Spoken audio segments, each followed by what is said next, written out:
I'm Eddie Muller, welcoming you to Noir Alley here at Bar 355. I hope you are up for a night on the town. Nightclubs have always been an integral part of the film noir experience, representing a glamorous reprieve from the world outside. But their smoky atmosphere and shady clientele also make them a breeding ground for the kinds of illicit stories that make noir so much fun. Today's offering, The Man I Love, is a quintessential nightclub noir. Released by Warner Brothers in 1946, it explores the complicated relationships between a family of sisters and a club owner who fancies himself a big-shot gangster. There are subplots galore, all playing up the tension between respectable living and criminality that is a constant in nearly every film we show on Noir Alley. Now, that said, not every film has the benefit of Ida Lupino as its star. She already had an impressive track record with director Raoul Walsh when The Man I Love went into production. She was outstanding in both They Drive by Night and High Sierra, two Walsh films that helped Warner Brothers transition from gangster pictures to noir in the early 40s. You'd think the role of Petey Brown, a lounge singer with a heart of gold, was tailor-made for Lupino. But she was only offered The Man I Love after Ann Sheridan turned it down.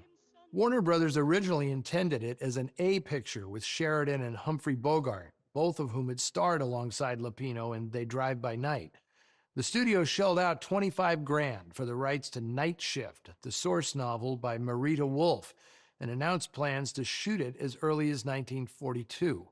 But the project stalled and both Sheridan and Bogart walked away from it. The cast you're about to see was assembled in 1945. Unfortunately, the production woes didn't end there.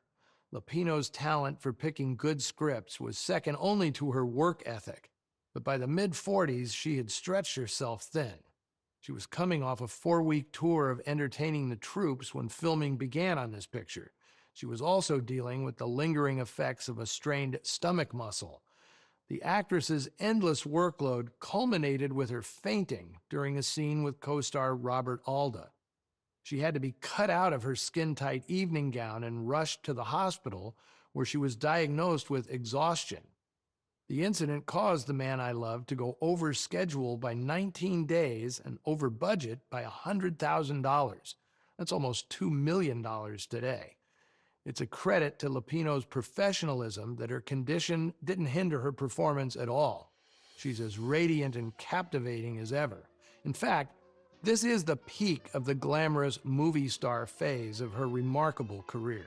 Another captivating element of this film is the music. It wouldn't be a nightclub noir without some pop standards, and The Man I Love features a murderer's row of classic songs. There are so many, in fact, that the studio went back and forth on which one to use for the title. Why Was I Born, the Jerome Kern and Oscar Hammerstein song, was considered, but Warner Brothers ultimately settled on The Man I Love, a George and Ira Gershwin ballad that perfectly captures Petey's heartbreak. Now here's how small Hollywood is. Robert Alda, who plays the shady club owner Nicky Teresca, had recently filmed Rhapsody in Blue, a biopic in which he portrays, of all people, George Gershwin. The Man I Love would have been his second film, but it was held up for release until December 1946. By then, he'd become adept at playing guys who were charming and untrustworthy in equal measure. Featuring an excellent score by the great Max Steiner and 3 actors from The Big Sleep, whom I'll identify after we've watched the movie. Here is The Man I Love.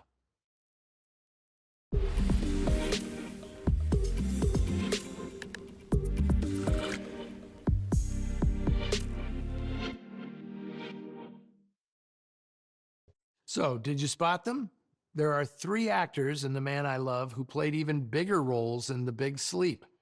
First, there's Martha Vickers, youngest of the Brown sisters, who, as Carmen Sternwood, tried to sit in Bogart's lap while he was standing up. John Ridgely, the veteran suffering from PTSD in today's movie, played gangster Eddie Mars in The Big Sleep. And one of Mars's henchmen, Ben Weldon, played the owner of the Bamboo Club in this film. In The Big Sleep, he memorably mows down Eddie Mars with a Tommy gun right through the front door. For me, the most surprising performance in The Man I Love comes from Bruce Bennett, who under his real name, Herman Brix, was an Olympic athlete, winning a silver medal in shot put at the 1928 Games. He had kicked around Hollywood since the 30s, and his stoic Gary Cooper-like quality was put to great use in this film. He has terrific chemistry with Ida Lupino and does pretty much his own piano playing. The effect, especially as the smitten Petey watches him, is completely believable. Now, if you experienced deja vu during the final scene, you're not alone. The farewell between Petey and Sam is distractingly similar to Casablanca, right down to the line, "Here's looking at you, baby."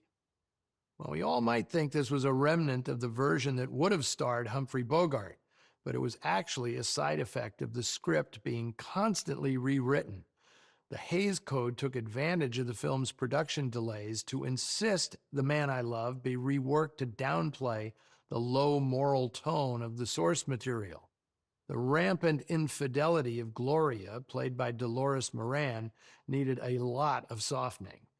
It makes the final product a little uneven, but the fact that it still works so well speaks to the craftiness of director Raoul Walsh and screenwriter Catherine Turney, a Warner's fixture also largely responsible for the script of Mildred Pierce. The writing maintains emotional logic, even when there isn't a lot of narrative logic. Lupino, whose singing was dubbed by Peg LaCentra, the wife of noir fixture Paul Stewart, wanted to end this troubled production on a high note. When shooting wrapped, she personally threw a party for the cast and crew and insisted on dancing with every man at least once. It's here you really have to wonder if The Man I Love was cursed. Lupino sprained her ankle during the party, and when she hobbled off the set one last time, it was on crutches. Don't feel too bad for her, though. Not long after this, Lupino co-founded a production company, The Filmmakers, and reinvented herself as an independent writer, producer, director, and actress. She pushed the boundaries of noir storytelling in the 50s with pictures like The Hitchhiker and The Bigamist, citing Walsh as one of her biggest directorial influences. She even played another glamorous songbird in Roadhouse, and that time she did her own singing, just to prove she could do it all. I guess it's fitting for a picture with a history of production issues that the home video release of The Man I Love was also complicated. The film began airing on television in 1956, but networks didn't want to pay the licensing costs for Bill, another Jerome Kern and Oscar Hammerstein song sung by Petey. The 6-minute performance was cut and remained missing for decades. This is the version Martin Scorsese watched as a kid, which later inspired him to make his own noir musical, New York, New York, in 1977. There are other obvious parallels between the films, beyond Dan Perry's opening credits and the Gershwin songs, but the most important element Scorsese recreates is the sense of desperation, all the characters longing for something more. The Warner Archive Collection restored The Man I Love in 2024, which means the version you just watched with the Bill performance is definitive. The picture's still a little messy, but the feeling it evokes 8 decades later is undeniable. It's the film equivalent of having one too many while listening to a song that reminds you of someone special. I trust we've all been there. I will be back next week with an oddity from 1952, Stolen Face, a genre-twisting hybrid from Hammer Studios in England, starring imported Hollywood stars Elizabeth Scott and Paul Henry, as well as the great Andre Morel, making the first of many appearances for Hammer.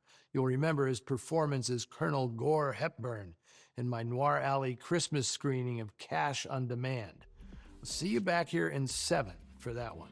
Until then, see you in the shadows.